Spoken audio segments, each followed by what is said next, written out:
Ellen Road is never a free hit. It's a difficult place to go when you're in a wobble, and Arsenal would have chosen a much more friendlier away ground to go to, but that's not what Arsenal had. They had to go away to Ellen Road to play what everyone was predicting going to be a very, very tricky game, because Arsenal didn't just need to win; they needed to have a control, authoritative response, at Ellen Road, especially what has happened. Arsenal haven't won in three Premier League games, so this was important. And boy, did Arsenal answer. Four goals, a clean sheet, and crucially, back on track. Welcome, guys, to the Gooner Pavilion. And I just want to say thank you to everyone who's been bearing with me. I've been a little bit under the weather, so not been as frequent with the videos, but I feel like I'm myself now again, and we're back. So we're gonna be looking at 3 ups and 3 downs in this video. Arsenal Leeds game. 3 things Arsenal did well and 3 things that Arsenal can improve. Let's get into it.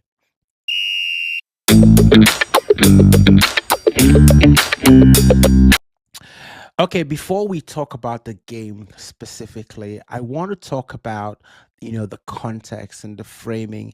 It's the framing that I have used to make sure that I'm not just driven by the emotion of the game by game outcome, right? Because as fans, Arsenal fans, we've been here before. Arsenal leading the league with games to go, and then you've got that monster Manchester City chasing you at the back, and Arsenal have stumbled, fumbled, bottled. You could use whatever phrase that you want to put in there, and Arsenal have come second. So there's a bit of trauma that's happening to us Arsenal fans as we're coming to grips with what Arsenal is doing. And everybody's already jumping on it. They're gonna do it again. They're gonna do it again. Man City is coming and all of that. So I did a podcast that I do want you to check out on my channel, where I talked about the road to 90 and what I thought was going to be what Arsenal needed to get to win the Premier League this season. And for me, it's 90 points. If Arsenal can get to 90 points, absolutely they'll win the title, irrespective of what Manchester City does. And I was so very, very confident about that. And so far, it's been on track. So do want you to check it out. You'll find entertaining, even if it's not as insightful as you may think. But in that, I talked about 4 buckets. And this game, for me, sat into what I call the manageable buckets. This bucket is driven by away games. A lot of it are away games. And there are 9 games in this bucket. And I said the target for this bucket is 23 points. Arsenal have now played 4 of those 9. And the 4 completed games are Everton away, that was a win. Bournemouth away, that was a win. Nottingham Forest away, that was a draw. And then Leeds away today, that's a win. So that's 10 points from a possible 13 so far. Not too shabby, which means that 13 points are still needed from the remaining 5 games. So we're talking Brentford away, Brighton away, Wolves away, West Ham away, and then Newcastle at home. And Newcastle at home is the only home game in that. So this wasn't just a good win; it was a required win. Guys. So let's get into the actual 3 ups, guys. My first up, guys, midfield control. Rice and Zubimendi absolutely set the tone in this game, and the data backs it up. So Declan Rice and Martin Zubimendi completely control the center of the pitch, and if you look at Sofa Score, I like to use them a lot, but rated Rice 7.7 and Zubimendi 7.7 in this game. Zubimendi actually posted an XG of 0.51, meaning that he was actually getting into those spaces to create a goal. and which was quite good. And he was one of the players that was shooting too as well, which was quite good. His heat map, shows constant involvement from deep build up into advanced zones, and Rice anchored that midfield, allowing Arsenal to play through pressure instead of around it. And this pairing is why Arsenal could absorb Lee's energy and then suffocate the game. You could tell that Rice meant business. Even from the start of the game, he was getting the players in the huddle, he was talking to the players, and he was that leader on the pitch, no question about it. And if Arsenal is going to do what we need to do this season, Rice is going to be very important, not for his skill set, but also his leadership and being in this position before. So, absolutely great performance by those two. Second up for me was Viktor Gyökeres, as the reference point, not the goals. And there's a lot of people who have been, going on Viktor Gyökeres. And for me, it's understandable, but then you've got to put into context that actually this is a league that, other than that monster in Manchester City, Haaland, there isn't any striker that is just blowing it, right? Ekitike started like a house on fire, and then he cooled down, after December. And okay, I can see that he scored 2 goals for Liverpool as I'm recording this right now. But the point still remains that no striker is just blowing it out of the park. And for someone that's coming back to the Premier League and tell me that he played in English league before, I thought that he's slowly becoming more of himself. And I'll tell you, why I think so, because he didn't just organize the attack. He had a good rating, 7.2. He had a team high XG of 0.58, and his heat map actually shows a lot of central occupation, pinning the Leeds center backs back. And when I was previewing this game, I talked about the fact that we needed a lot more crosses coming in, and I'll get to that because we did have crosses, even though we weren't very, very effective there. But I think for a striker, you have to feel this, right? I'm not played, striking position at an advanced level, but I kind of understand, like, when you're playing in that position, you almost have to feel it. Like, some games you gotta feel connection. People need to know how you play and need to give you the ball in the right place and all of that, just so that you can just get into your groove. And he did allow the likes of Leandro Trossard and Noni Madueke to attack the space on either side. Noni Madueke did it a little bit better than Leandro Trossard. But for me, this was a classic away center forward performance. Occupy defenders, link play, finish when it matters. And that's why Arsenal created 59 final third entries away from home. That's just incredible in this game. Third up for me, guys, our defensive platform. I felt like we got that back again.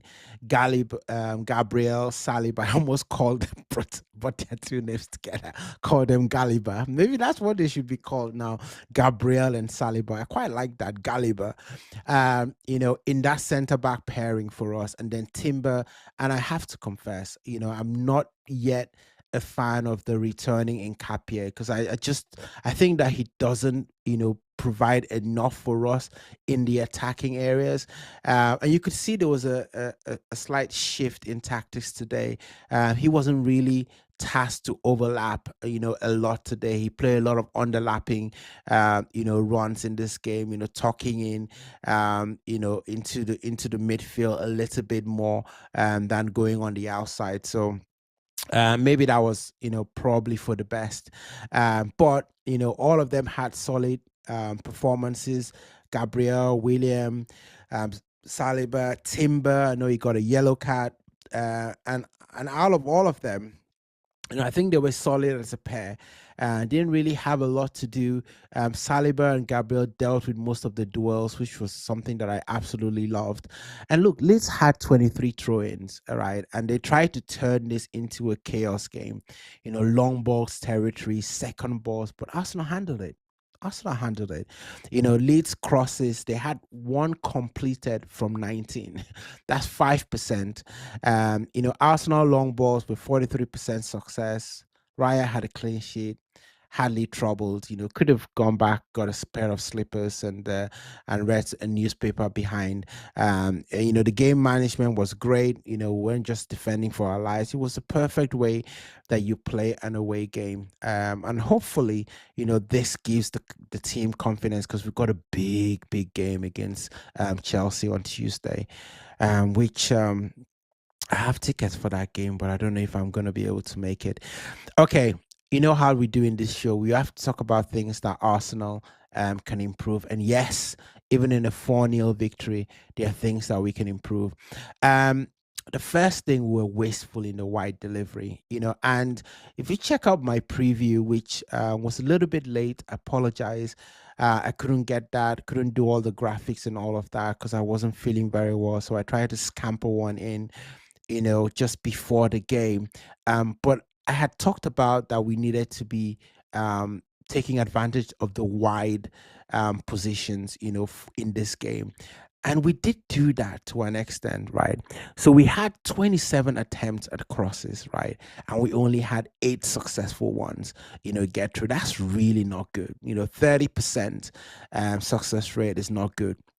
And even though we had that, and one of the goals came from a cross, which was great, I just felt that we left a lot, especially in that part of our attack and that part of our action, especially with Gyökeres in the box. And I talked about this when I was talking about the up, and Gyökeres. I still feel like we can be sharper there, especially in tight away games, and we've got quite a few more away games, as I was talking about in that road to 90. So for me, that was a down. Second down for me, the stop-start rhythm. Both teams actually had 23 throw-ins. That's 46 in total. And this tells you what this was. It was a fragmented game. And people might say, well, Arsenal didn't really play their best.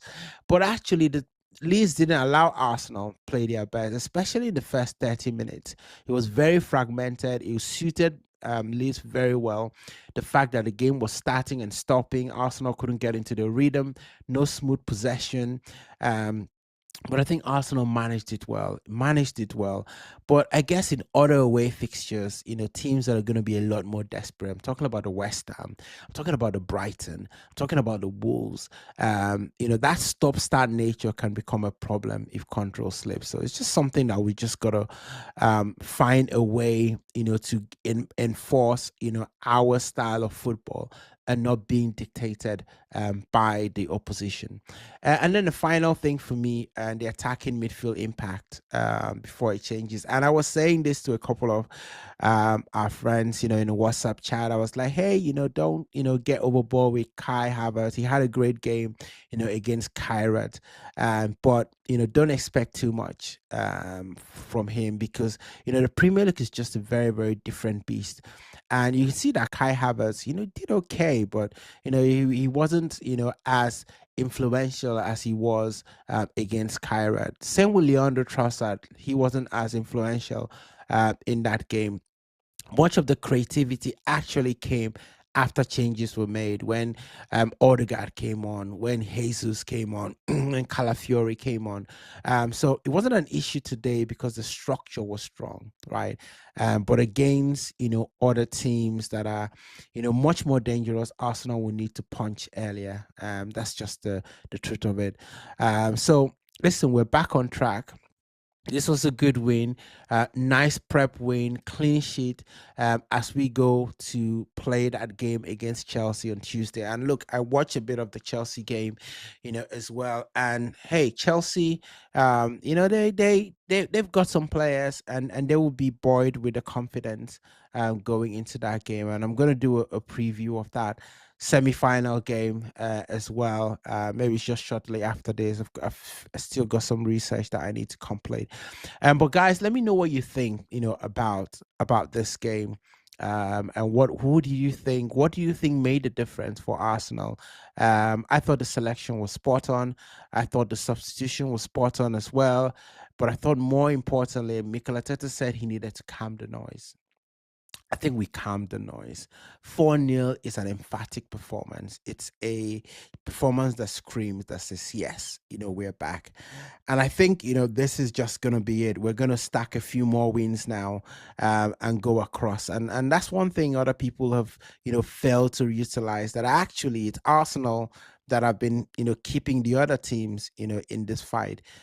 Because, I don't think that Man City or Aston Villa are capable to stack wins upon wins upon wins upon wins now, as we're getting to the business end of the season, especially with the kind of fixtures that they have. So please hit that like and subscribe button, and guys, and share this with as many Arsenal fans as you know, especially if you're loving this content, and continue to help us grow.